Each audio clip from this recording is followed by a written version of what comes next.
What is deep work? Deep work is the ability to concentrate without distraction on one cognitively demanding task. Now, let's focus on the steps to attain a state of deep work or flow. The first step is to eliminate all distractions and be focused solely on what you're trying to do. So let's go through the steps of how to become a focused person. Now, the first step is to eliminate distractions, which is a very vague term that needs more explaining. To eliminate distractions, you need to get rid of every single item that is surrounding you that could potentially make you wonder or lose your focus on your action that you're trying to achieve or complete. So the first step that you should do is remove your phone from your room, and if possible, take your phone and put it in a safe or give it to somebody to prevent you from even getting it. So let's say you have planned to do 2 hours of deep work this morning. You give your phone to your spouse or sibling and you ask them to just take it away and make sure that you don't have it for those 2 hours.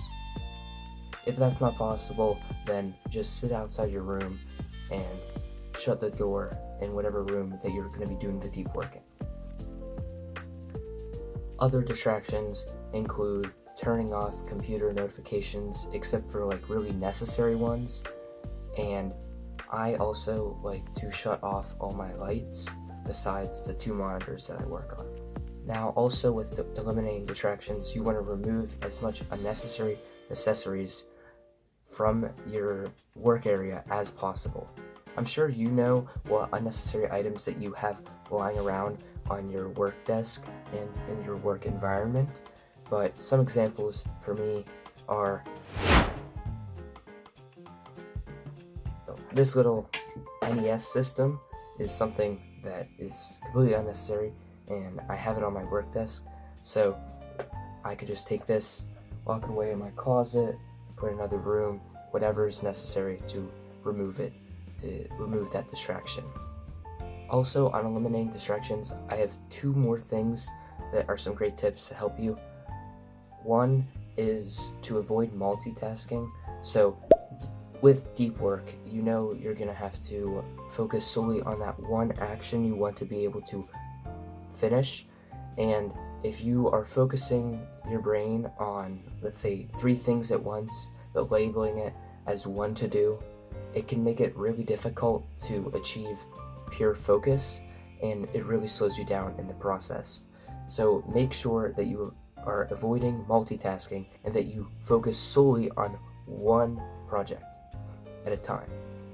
Then also, another great tip to avoid any distraction is to remove all clocks or any way you could tell time from your room, because you want to make sure that you're truly enjoying the work that you do, and in general, the more deep work you have, the better your output will be, and the more you'll achieve your goals, the more money you'll make, whatever your end desire is, you'll achieve more of that from more deep work. So by removing your clock, you're not able to look at the time and get that feeling of boredom, because I know when you are bored or doing something that you don't want to do, looking at the clock is very tempting and can make the time seem even longer and further stress out your brain. But if you remove the clock, you have no idea what time it is. You actually get the amount of deep work done that feels natural to you, and then eventually over time, since deep work and focus is a skill, you'll be able to build more and more deep work. So removing your clock includes hiding it on your laptop, which is a simple setting fix that you could do with a quick Google search, physically removing clocks from your room, and taking off your watch and putting it in another room. Now, there's just a few more things that you have to do to get your environment totally tuned in for you to be able to achieve true focus, be able to have your deep work be the finest deep work that you're able to do. And that is to control your environment. So eliminate sound. One of the best ways to eliminate sound is through headphones. Noise canceling headphones are great, and if those aren't possible, then earbuds work just as well. Another thing you could do, like I already said, is shut off your lights because it helps you fully focus on your monitors or your laptop screen. And if that doesn't seem to be working for you, another tip I've heard from other people is to open up all the windows and have it as bright as possible in your room. For whatever reason, it works for some people, and you just have to figure out what lighting works best for you. Another tip that is not related to distractions, but does help you focus, is to caffeinate. Drinking caffeine makes you able to focus for longer amounts of time and wakes you up and makes you more alert. So what I like to do is grab a Pepsi and I just drink it throughout my work session. Note, don't do this if you're working after 2 to 3 p.m. because it could ruin your sleep, and ruining your sleep makes your deep work worse. So always prioritize your sleep and caffeinate only if it's before 2 and 3 p.m. I usually like to focus in the morning because it gets the ball rolling for the rest of the day, and also because if I'm not distracted in my morning, then I won't be distracted for the rest of the day. Now, one tip that can help you push forward more and make time seem shorter and more manageable is called the Pomodoro technique. Now, the Pomodoro technique is where you spend 25 minutes working with 5 minutes of resting, or like just a 5-minute chill. This can also be done in other variables or intervals where you go 50 minutes working, 10 minutes rest, but in general it's that same rule. I would not go past 50 minutes because then it's not really a Pomodoro technique and it's more just you're going to burn yourself out. The way I like to do it is I set my deep work blocks usually in intervals of 90 minutes, an hour and 30 minutes, and with that hour and 30 minutes, I do 3 Pomodoro sessions. So I have an app called Rise, which does this for me. Rise is a great app. It just has a little thing in the corner of your window that tells you your deep work process, how far you're into it, which if that is a distraction, definitely get rid of that. But Rise is really useful because you can just download it, press the play button, and boom, it starts a 25-minute timer for you, lets you know when that's over, then you could do a self-little review process, and then you get your 5-minute break. And then during the 5-minute break, I usually just do some stretches, lie on the floor some, whatever gets me back to rejuvenate my body's energy. And then this process repeats itself for 3 times, and then I'm done with my hour and 30-minute deep work session. But let's say you're not a digital type person and you want to use something analog. A great way to do that is with an egg timer, where you just set it to 25 minutes, and once that's done, you set it to 5, wait those 5 minutes out, do whatever you want, and then 25 minutes again. I also heard that having some hourglasses are pretty useful, and you can get these for pretty cheap on Amazon. Now once you have all these done, you could just get working, and as long as you have every little step done, then it shouldn't be hard to be able to focus on what you want to get done.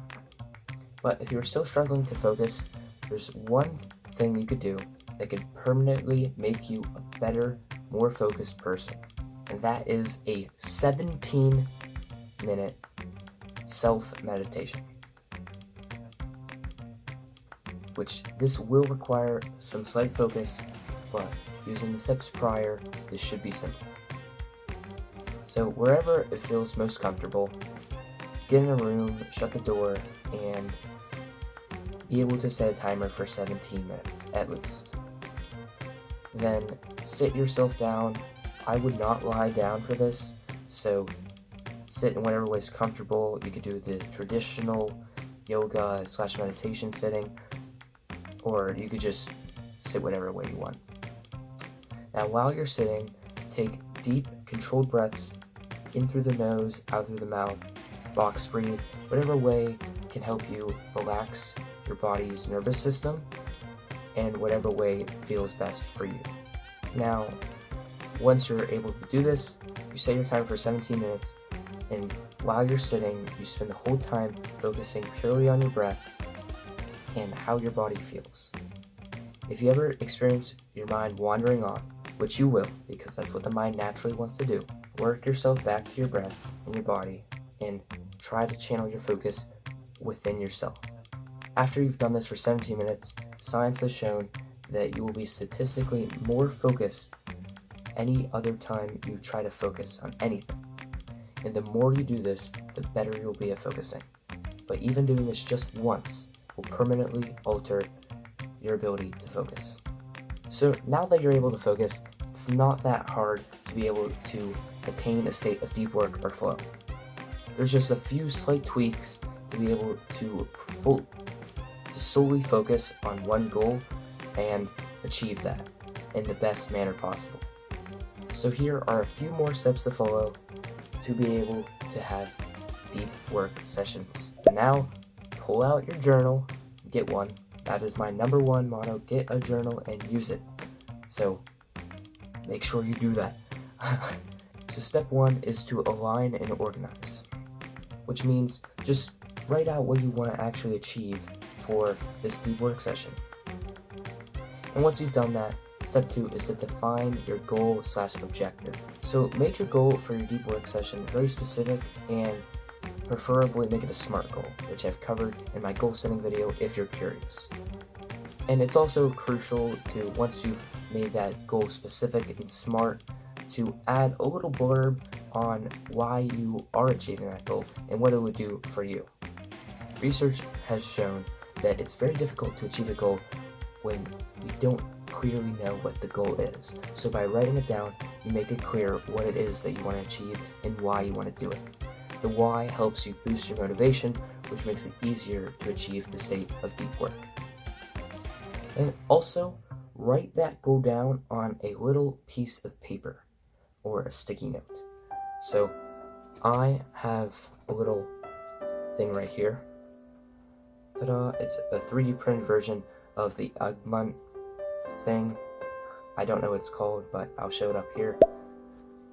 And my 3D printed version contains a bunch of little note cards, which I write quests on, and then, because that's just a more fun way of saying to do, and then on here, I grab my pencil, and then I'll write whatever the quest is for that day. So I'll give you one example. Let's say my quest is to finish editing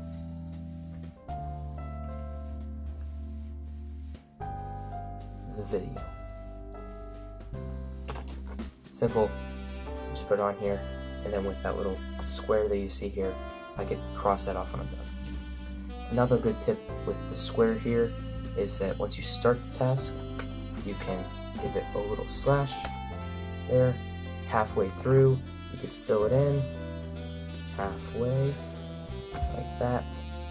And then when you're finished, you fully fill in that square and cross off everything. That way, that little square method, it can boost your motivation even more, helping you to get through that stage of deep work. And this will get easier and easier the more and more you do it, because focus is like a muscle you need to train. So now that you have everything defined goal-wise and you know how to focus, follow those focus steps and get to work. So after 30 minutes to about 4 hours, you should be done with your focused work.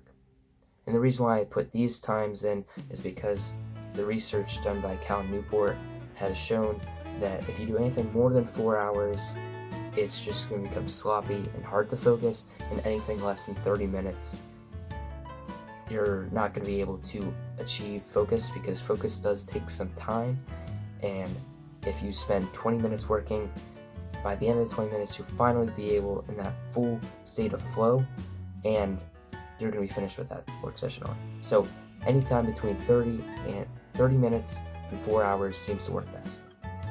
So once you're done with that, you want to create / have a focus log sheet. which is where a journal comes in very helpful. More information on journaling in this video here if you're curious. But with this focus log, you want to track the amount of time you were focused during that day. So in that journaling log, you just want to write down how long you were focused for that day, what you focused on, and then a little review on how you were focused. And if it was something very important, you can review it with an after action review, which is another journaling technique. And that's basic, where you do an action, then list the positives and downsides of what you did, and then plan ahead for the future so that when you do that action again, it is better. So this is something that I use for when I'm filming videos like this, or when I do something very important that happens frequently, anything like that. And if you're curious on more ways to do an AAR, I have the whole video on it right here. But the reason why you're logging your focus is because what gets measured gets improved. This has been a scientifically proven fact. And if you measure it, your brain will actively work to getting those numbers higher to the best of their ability. And the more deep work you have in a day, the more you'll be able to achieve, which means more goals completed, more done, and in general, this will lead to you being happier and more fulfilled. And that's all. Now, this video is very similar to a video I made on goal setting, which requires motivation. And when you're able to set a goal, you then need to break it down into little actionable steps for that you will be working on with deep work. But if you're just doing deep work without a goal, then you're kind of just a lost animal. So if you're curious about goal setting, check out this video here. Bye-bye.